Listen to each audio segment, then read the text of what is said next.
Assalamualaikum warahmatullahi wabarakatuh. Di sini saya perwakilan kelompok 3 akan mempresentasikan tentang pengaruh teknik perbanyakan secara vegetatif dan pengendalian organisme pengganggu tumbuhan terhadap budidaya tanaman durian yang beranggotakan Alivia Ainur Rahma, Nelly Meliatus Saida, saya sendiri Anissa Marini Pratiwi, Bondan Barajano Tama, dan Sofia Dwi R. Selanjutnya akan dipresentasikan dengan kelompok saya yang lainnya. Baik, terima kasih. Selanjutnya akan saya jelaskan tentang pendahuluan. Tanaman durian atau memiliki nama latin Duriozibetinus murai merupakan salah satu tanaman hasil perkebunan dan termasuk ke dalam tanaman tahunan. Oleh masyarakat pada umumnya, tanaman ini dimanfaatkan buahnya saja. Tanaman durian pada habitat aslinya tumbuh dalam hutan belantara yang beriklim tropis dan cocok ditanam pada dataran rendah sampai ketinggian 800 mdpl dengan keadaan iklim basah yang memiliki suhu berkisar 25 derajat sampai 32 derajat Celcius. Durian dijuluki sebagai raja dari segala buah karena ciri khas dari kulit buahnya yang keras dan tajam menyerupai duri menurut Rediono dan Arsuni tahun 2020. Next.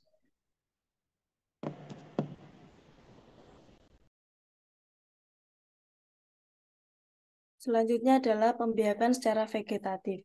Pembiakan vegetatif adalah proses reproduksi tanaman yang tidak menggunakan perkawinan secara ilmiah, sehingga perlu dibantu oleh campur tangan manusia. Untuk teknik pembiakan secara vegetatif itu adalah dengan cara sambung pucuk baji, sambung sisip, dan okulasi. Untuk teknik secara sambung pucuk itu mempengaruhi waktu tanaman muncul tunas baru, serta jumlah anakan. Untuk teknik sambung sisip itu mempengaruhi tinggi bibit, sedangkan pembiakan bibit saat telah disambung itu disarankan supaya disungkup terlebih dahulu untuk menurunkan suhu, mengoptimalkan pertumbuhan tanaman, dan mengantisipasi serangan hama. Selanjutnya.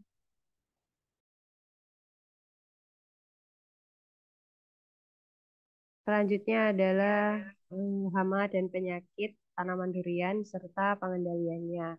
Di sini ada beberapa contoh hama dan penyakit, yakni Phytophthora palmivora atau kanker bercak, serta jamur upas, Upasia salmonicolor. Terus ada hama penggerek batang dan hama penggerek buah oleh Hippopereka sp.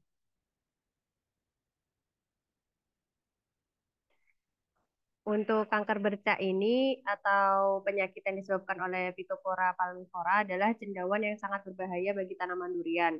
Penyakit ini dapat menyebabkan kematian pada bibit, timbulnya bercak pada daun tanaman, busuk akar, busuk buah, baik itu sebelum ataupun sesudah panen, serta kanker batang. Untuk cara pengendaliannya ada beberapa cara, yaitu satu, menanam dengan menggunakan benih yang sehat sebagai langkah awal pencegahan. Dua, menjaga keseimbangan ekosistem dengan menggunakan pengendali hayati. Tiga, menggunakan bahan organik seperti pupuk kandang dan kompos. Dan yang terakhir, menggunakan cara kultur teknis. Selanjutnya, ada penyakit yang disebabkan oleh fungi dengan gejala terdapat benang-benang jamur mengkilat seperti jaring laba-laba pada cabang-cabang dan kulit kayu.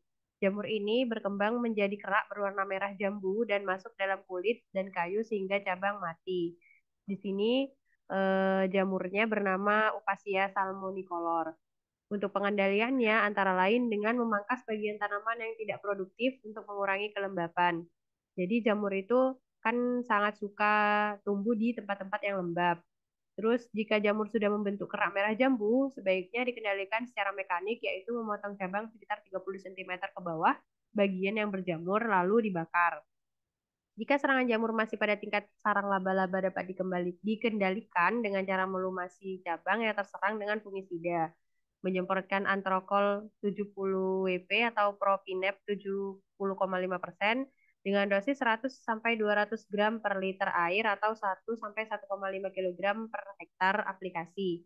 Ini menurut Triwidodo et al. Tahun 2020. Selanjutnya ada penyakit hama penggerek buah oleh Hippopereka sp. Hama penggerek buah adalah serangga yang menyerang tanaman dengan cara menggerek biji dan daging buah sehingga seringkali mengakibatkan buah jatuh sebelum tua. Serangga ini biasanya menyebar dengan cara terbang dari pohon durian satu ke pohon durian lainnya dan bertelur pada buah yang dihinggapinya. Hama ini biasanya menyerang pada waktu kemarau. Hama penggerek buah ini dapat dikendalikan dengan cara menyemprotkan insektisida seperti Basudin, Sumition 50 AC, Toidan 35 EC dengan dosis 2-3 cc per liter air, menurut Santoso et al. Tahun 2020. Untuk selanjutnya yaitu ada hama penggerek batang. Hama penggerek batang ini menyerang tanaman durian dengan cara mengeluarkan kotoran di bawah batang sehingga mengakibatkan tanaman yang terserang akan layu dan mati. Hama ini dapat dikendalikan dengan cara mekanis atau kultur teknis, yaitu dengan cara memotong batang sebanyak 5 cm, atau pula dapat dilakukan dengan cara kimiawi, yaitu dengan menyemprotkan cairan insektisida jenis Tamaron 0,3% dan diazinon 0,5% yang disemprotkan sesuai dosis, menurut Rediono dan Astuni tahun 2020. Untuk gambar hama penggerek batangnya itu, akibatnya itu bisa dilihat pada gambar, yaitu ada seperti belahan di tengah batang.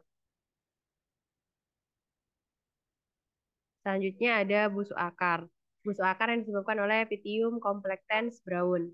Penyakit ini menyerang tanaman durian dewasa maupun masih bibit. Penyakit ini disebabkan oleh jamur Pythium complectans dan gejala yang terlihat pada cabang-cabang yang terserang akan tampak mati. Akar sakit dari luar tampak normal. Jika akar dibedah pada bagian kulit dalam atau korteksnya akan terlihat warna coklat dan pada bagian yang berkayu akan tampak warna merah muda dengan bercak coklat. Penyakit ini dapat menyebabkan kematian langsung pada tanaman durian. Sedangkan untuk cara pengendaliannya yaitu dengan cara kultur teknis, mekanis, dan kimiawi. Untuk berikutnya ada bercak daun yang terjadi akibat dari serangan cendawan Coletotrichum durionis. Gejala serangan ini ditandai dengan timbulnya bercak-bercak besar kering pada daun tanaman yang akhirnya menjadi lubang. Serangan ini dapat menyebabkan terganggunya fotosintesis pada daun. Pengendalian bercak daun dapat dilakukan dengan memotong bagian tanaman yang terserang atau dengan menyemprotkan fungisida yang berbahan aktif tembaga, menurut Triwidodo et al. Tahun 2020. Dapat disimpulkan bahwa perbanyakan vegetatif adalah metode perbanyakan tanaman di mana tanaman baru dibentuk dari bagian-bagian tertentu dari tanaman induk seperti stek, okulasi, jangkok, atau tunas. Adapun keuntungan dari perbanyakan vegetatif yaitu mempertahankan karakteristik genetik tanaman induk, menghasilkan tanaman yang identik secara genetik, dan mempercepat produksi tanaman. Untuk kelemahannya yaitu perbanyakan vegetatif adalah ketidakragaman genetik yang terbatas dan kerentanan terhadap hama dan penyakit.